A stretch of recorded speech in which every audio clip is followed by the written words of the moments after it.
बच्चों, राष्ट्रीय शिक्षा नीति 2020 यानी जो हमारे देश की शिक्षा नीति में भी जो बदलाव हुआ है और नई शिक्षा नीति लागू हुई है, उसके बारे में हमने आपसे पिछले वीडियो में चर्चा की थी। तो आइए अब हम चर्चा करते हैं कि इस शिक्षा नीति का हमारी पढ़ाई पर क्या असर पड़ने वाला है, हमारी परीक्षा प्रणाली पर क्या असर पड़ने वाला है। अभी जिस तरह से हमारी पढ़ाई हो रही थी, जिस प्रकार का हमारा पाठ्यक्रम था, क्या उसमें कुछ बदलाव होने वाला है, क्या हमारी पढ़ाई के तरीके में अंतर आने वाला है, या फिर हमारी परीक्षा की प्रणाली में अंतर आने वाला है। जिस प्रकार से जो परीक्षाएं हमारी हो रही थी, प्रथम टेस्ट, द्वितीय test, third test, half yearly exam, final exam और इन सब के नंबर जुड़ रहे थे। इसके अलावा कुछ बोर्ड परीक्षाएं हो रही थी, जिस तरह से 5th बोर्ड है, 8th बोर्ड है, 10th बोर्ड है, 12th बोर्ड है। तो काफ़ी बोर्ड की परीक्षाएं भी रेगुलर हो रही थी और इसमें जो बच्चों की गुणवत्ता को जांचा जा रहा था। और इसकी वजह से हम मान रहे थे कि क्वालिटी टीचिंग जो है वो उसका जो दायरा बढ़ेगा, बच्चे अधिक से अधिक कर पाएंगे, टीचिंग जो है वो और ज़्यादा बेटर बनेगी। तो अब जो शिक्षा की जो चुनौतियां थी, उन चुनौतियों को स्वीकार करते हुए बहुत सारे अभिभावकों से, बच्चों से और जो विभिन्न क्षेत्र में प्रबुद्ध वर्ग के व्यक्ति हैं, उन सभी से एक जो सलाह जो थी ली गई थी और उसके आधार पर उन सभी को समेकित इस शिक्षा नीति में भी किया गया है।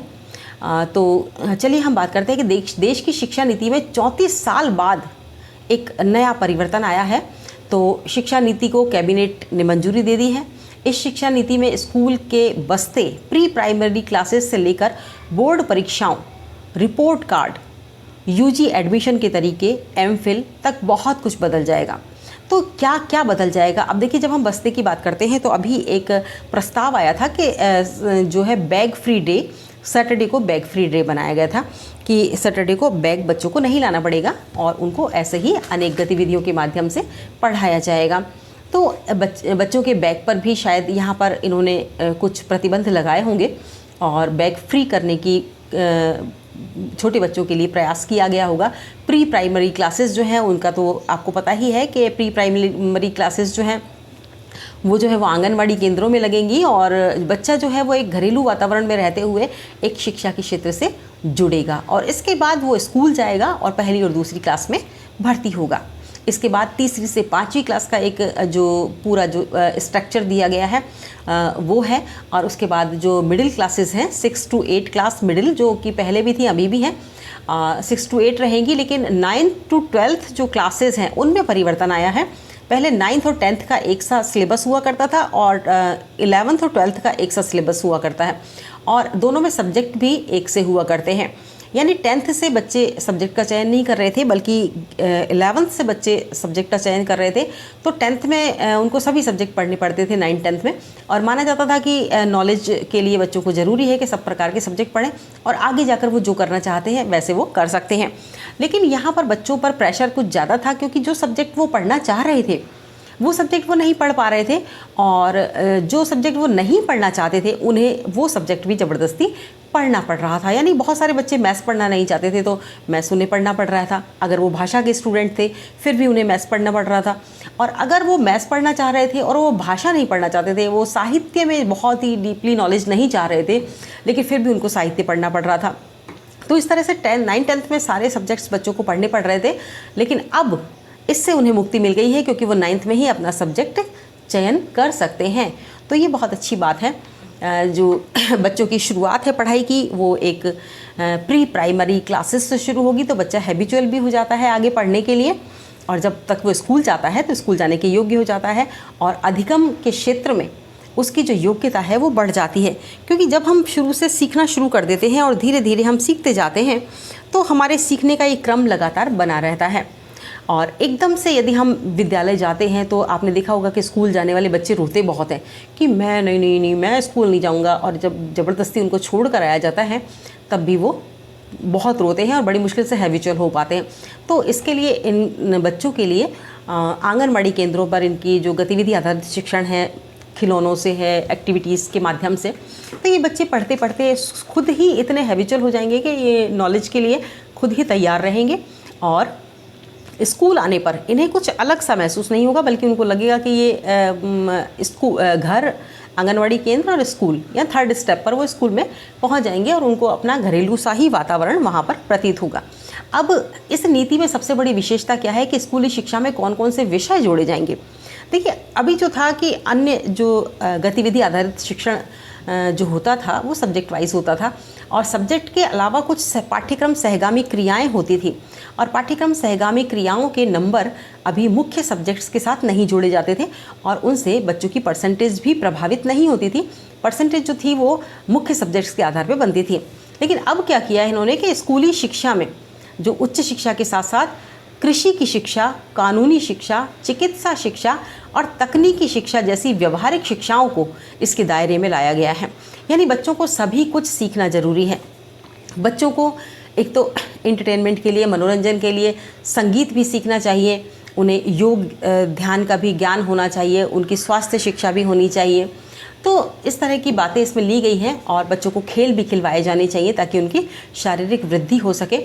और जैसा कि हम कहते हैं सर्वांगीण शिक्षा की बात करते हैं कि सर्वांगीण विकास जो है वो शिक्षा के माध्यम से होता है, तो इन सब चीज़ों को जोड़ना भी बहुत अधिक आवश्यक है। और इसके अलावा हम देखते हैं कि हम लोग पढ़ जाते हैं लेकिन हम लोग अपनी खुद की चिकित्सा नहीं कर पाते, खुद की जो छोटी छोटी सी बीमारियां होती हैं उनको ही हम नहीं देख पाते, उसे ही मैनेज नहीं कर पाते, उसके लिए हमें डॉक्टर के पास भागना पड़ता है। तो चिकित्सा शिक्षा को भी इसमें लागू किया जाना चाहिए।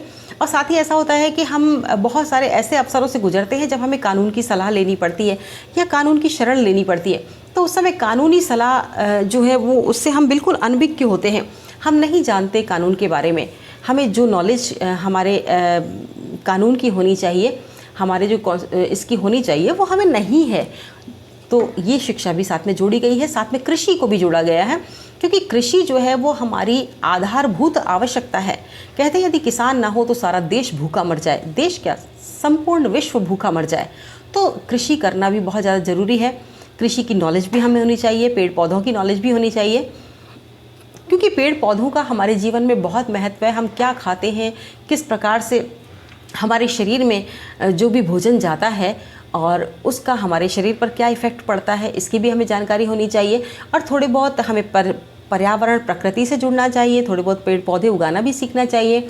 और आवश्यक नहीं है कि ये काम जो है वो सिर्फ एक किसान ही करे, बल्कि हम सबको भी उसकी नॉलेज होनी चाहिए, क्योंकि कहते हैं कि प्रत्येक व्यक्ति को प्रत्येक कार्य की नॉलेज होनी चाहिए ताकि वो आत्मनिर्भर बन सके।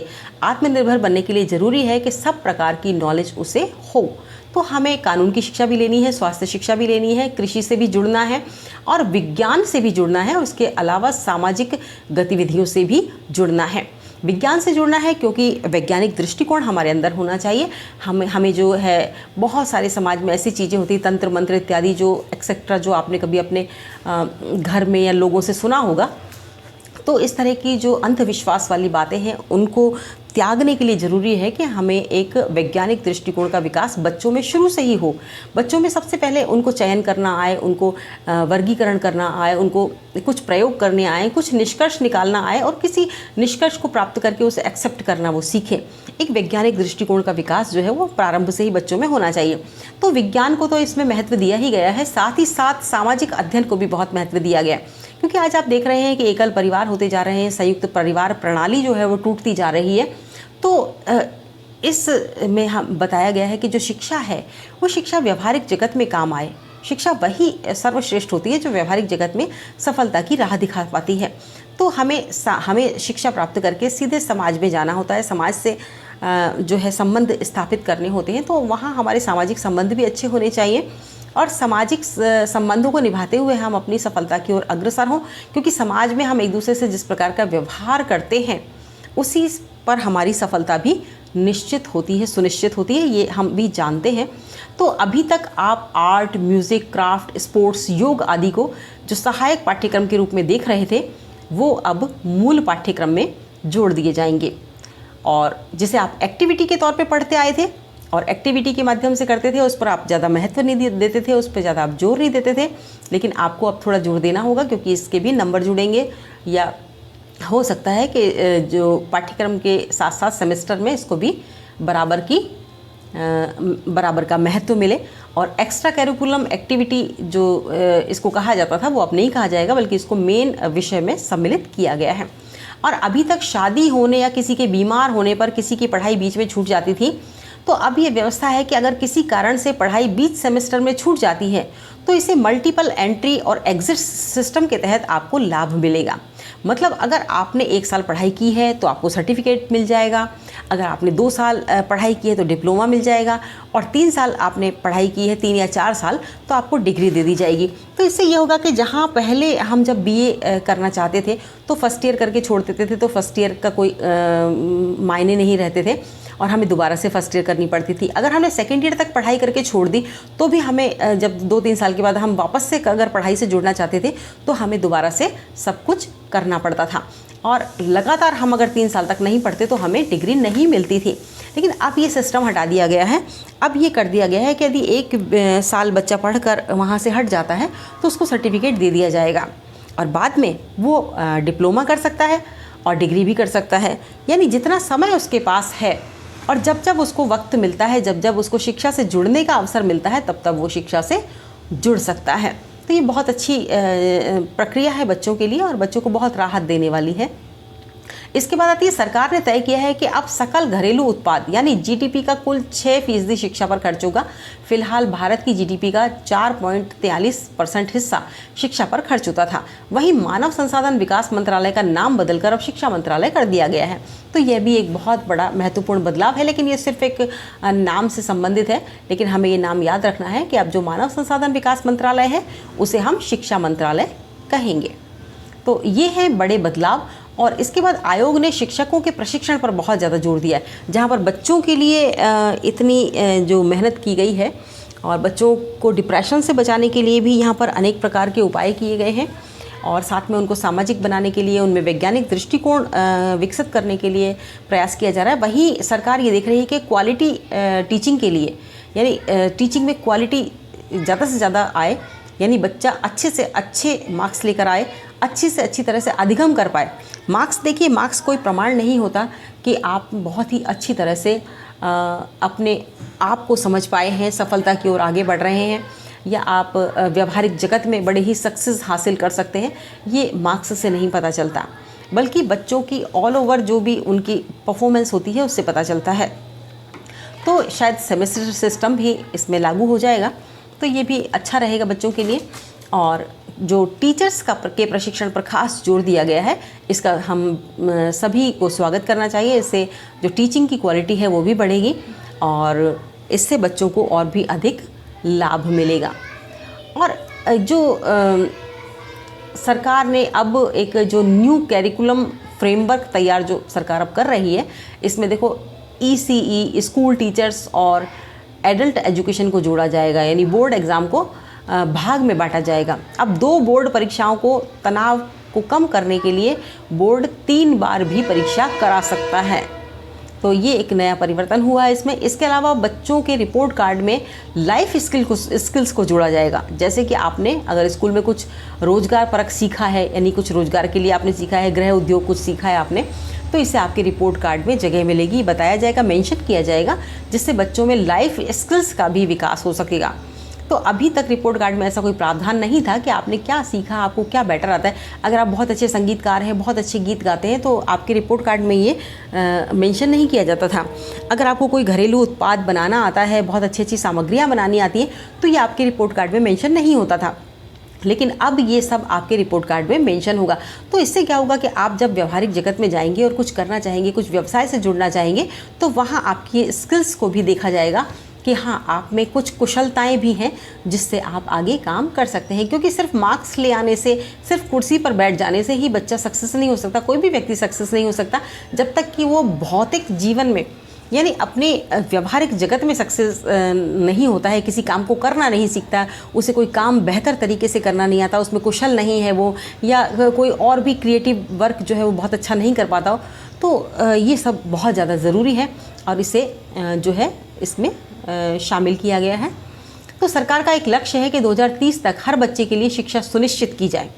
तो इसके लिए क्या किया गया है कि उनको एनरोल किया जाएगा, 100% एनरोलमेंट होना चाहिए।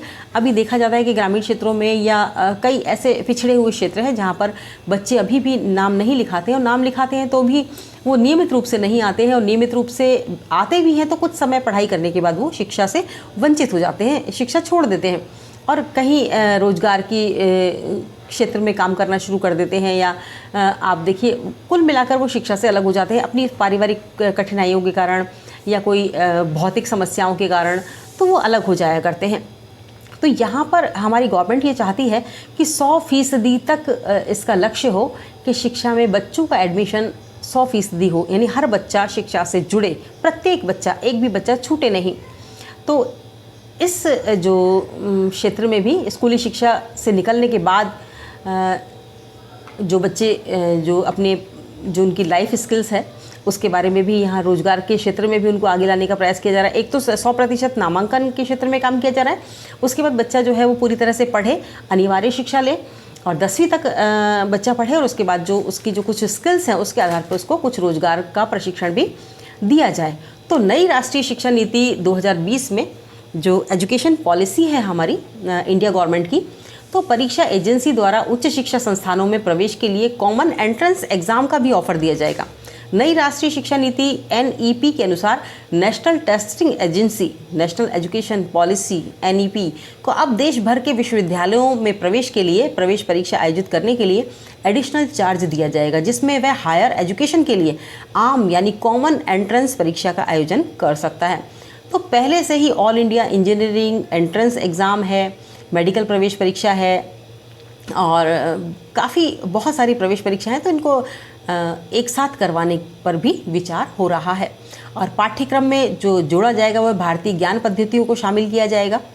राष्ट्रीय शिक्षा आयोग का गठन करने और प्राइवेट स्कूलों को मनमाने तरीके से फीस बढ़ाने से भी रोकना पड़ेगा, क्योंकि अभी देखा है कि लॉकडाउन के चलते हुए जो प्राइवेट स्कूल्स हैं उन्होंने पूरी फीस वसूली है। यहाँ तक कि जो ट्रैवलिंग चार्ज है वो भी वसूला है, बस की, टैक्सी का किराया, और जो आपका लाइब्रेरी चार्ज है या आपका खेल का चार्ज है, अनेक प्रकार के ऐसे चार्जेस जो कि लॉकडाउन में बच्चों ने उनका यूज़ ही नहीं किया, किसी भी संसाधनों का यूज़ नहीं किया, फिर भी उनसे चार्जेस लिए गए। और इससे जो माता पिता है वो बड़े परेशान थे, लेकिन फिर भी वो कुछ नहीं कर पा रहे थे, तो इस पर भी कुछ अंकुश लगाया जा सकेगा।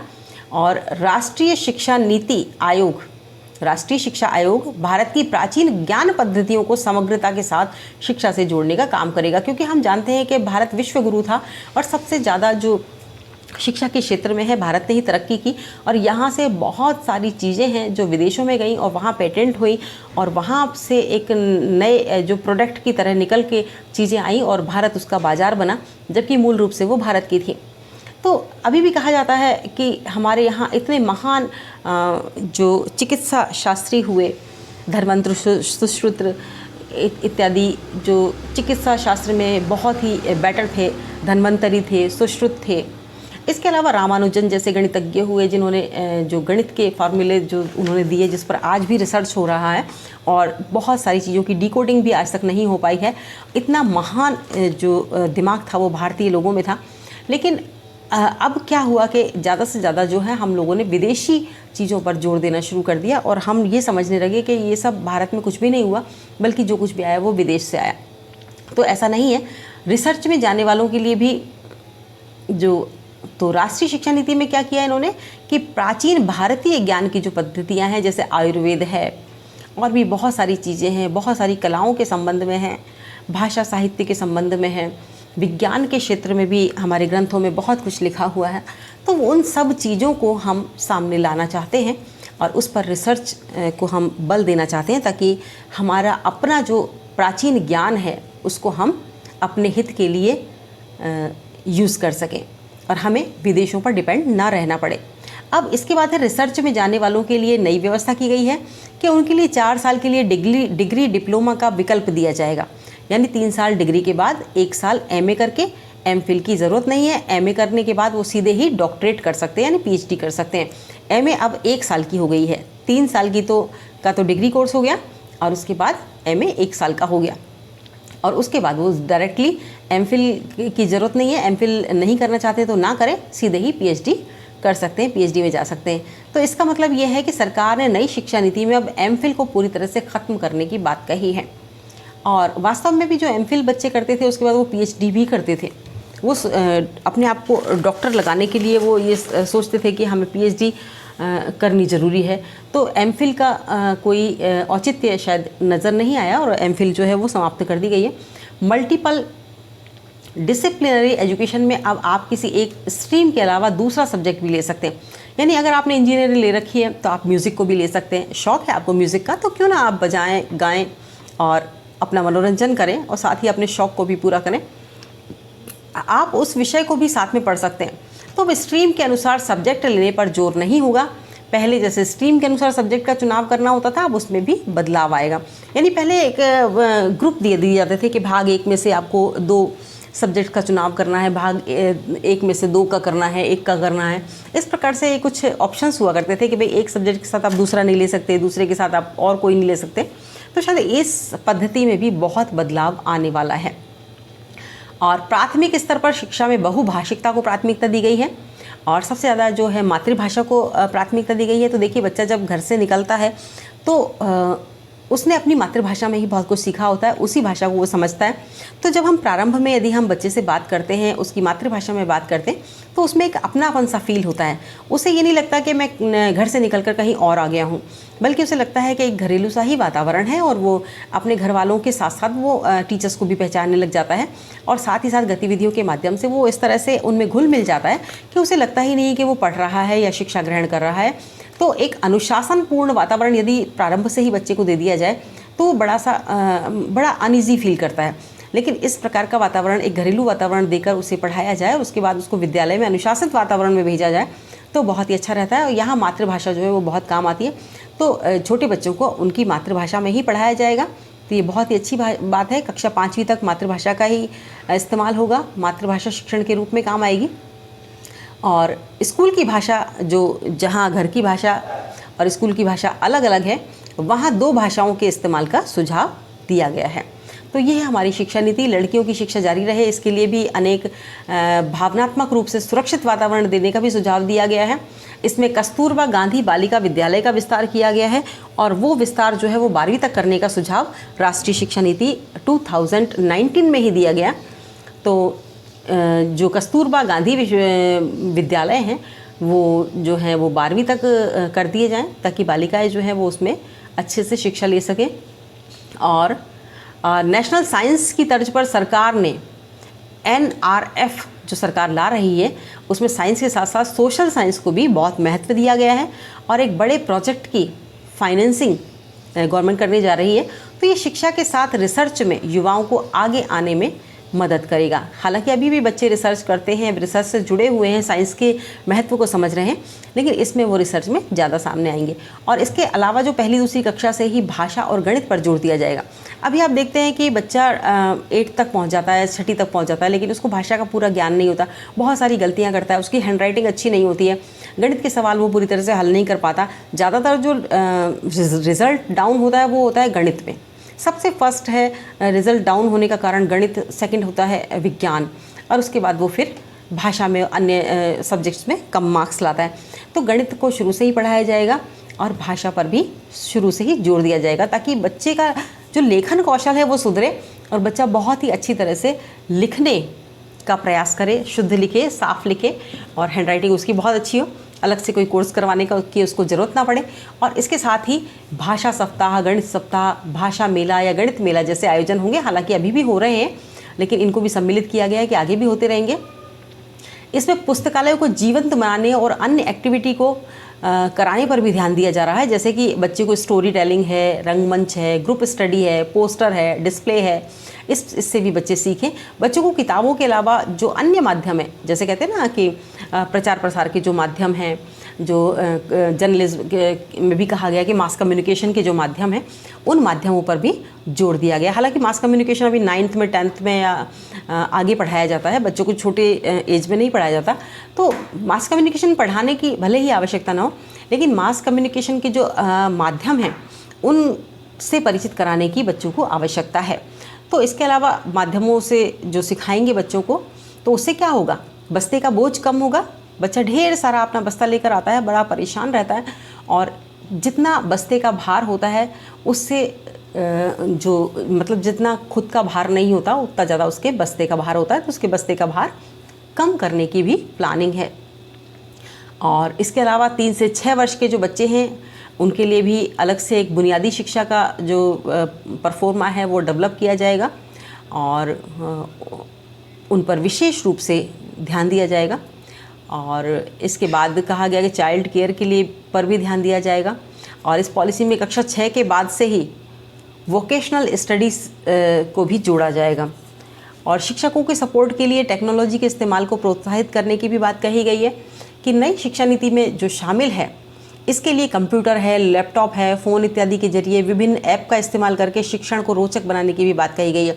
अभी तक तो देखिए ऐसा माना जाता था कि अगर टीचर लैपटॉप का क्लास में इस्तेमाल करता है या मोबाइल का इस्तेमाल करता है, मोबाइल के माध्यम से कुछ दिखाता है बच्चों को, तो ये बिल्कुल भी निषेध था। यानी कि क्लास में अभी हम लोगों को मोबाइल लेकर जाना भी निषेध कर दिया गया था। जबकि आज दुनिया जो है वो इलेक्ट्रॉनिक माध्यमों का उपयोग कर रही है और अच्छे प्राइवेट स्कूलों में भी जो है इलेक्ट्रॉनिक माध्यम से पढ़ाया जा रहा है, इलेक्ट्रॉनिक जो उपकरण है उनके माध्यम से पढ़ाया जा रहा है। लेकिन यहाँ कई जगह पर ऐसी बाध्यता कर दी गई थी कि आप मोबाइल भी क्लास में नहीं ले जा सकते। तो बच्चों को यदि आप कुछ दिखाना चाहते थे, कुछ आप क्रिएटिव कुछ बताना चाहते थे, तो आप मोबाइल में चलाकर नहीं दिखा सकते थे।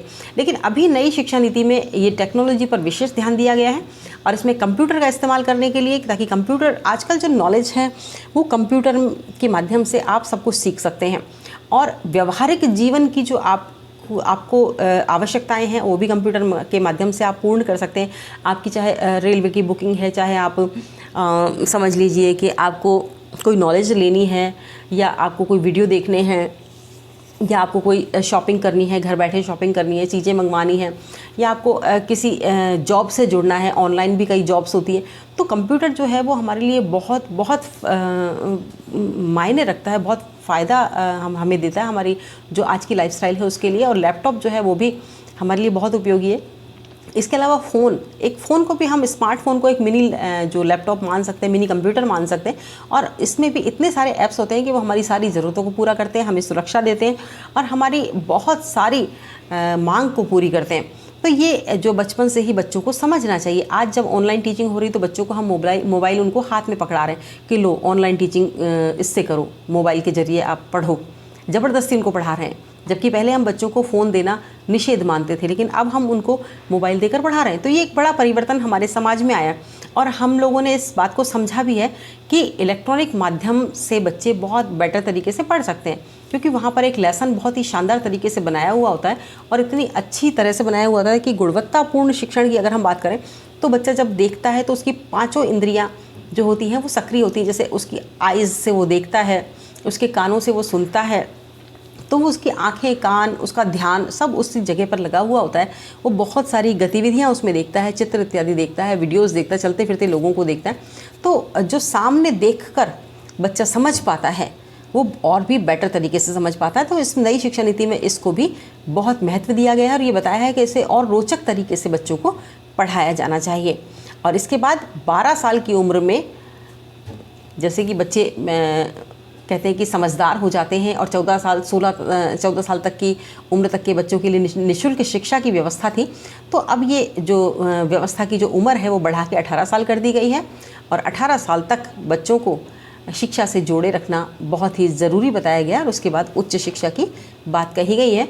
तो ये है हमारी एजुकेशन पॉलिसी में जो कुछ बदलाव हुए हैं शिक्षा के स्तर पर, यानी बच्चों की पढ़ाई के स्तर पर, बच्चों की परीक्षाओं के स्तर पर और उनके रिपोर्ट कार्ड से संबंधित जो बदलाव हुए हैं उसकी हमने चर्चा की। तो ऐसे ही अनेक वीडियोस के लिए आप हमारे चैनल को लाइक करें, सब्सक्राइब करें और देखते रहें